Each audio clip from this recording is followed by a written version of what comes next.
hatuko hapa kama wanasiasa, tuko hapa kama familia. ODM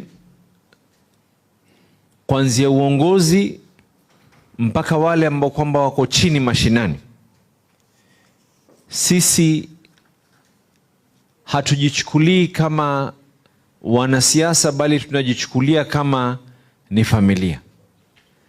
Na ODM, chama chetu cha ODM, ndio ambao kwamba ni mshipa wa demokrasia katika hii Kenya. Tumepoteza kiongozi wetu Right Honorable Raila Amolo Odinga, lakini niwaambie tu na niwakumbushe, Raila hakuwa tu kuwa ni kiongozi peke yake. Raila alikuwa ni fikra na maoni, na alikuwa pale alipo yeye, msimamo wake ilikuwa ni ajenda ya hii Kenya, msimamo ambao hii Kenya ni ya watoto wa Kenya nzima, bila ya kusema ya kuwa wanatoka kutoka kabila hii ama wanatoka kutoka jamii hii nyingine.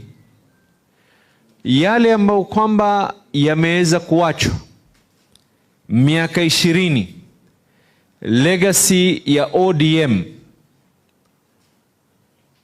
hii sasa hivi, wale walioko katika ukumbi huu, kuanzia wenye kusikiza na wenye kuongea, ndio wataipeleka hii legacy iende katika sehemu, either tuwe wale ambao ni kivuli cha historia na zamani, ama iwe ni wale watakaoweza kuushika ule mwanga wa ODM na hii Kenya nzima iweze kung'ara na rangi ya chungwa. Kile ambacho kwamba kitakuwa ni chenye kutupeleka mbele ni umoja wetu. Hamna kilichoweza kutufanya sisi ni wenye kusikizwa, hakuna kilichoweza kutufanya sisi tukawa tunasonga mbele kama umoja wetu, na umoja wetu ndio nguvu yetu. Yale yaliweza kuzungumzwa na viongozi wote ambao kwamba wameweza kuzungumza hapa, sote tunakubaliana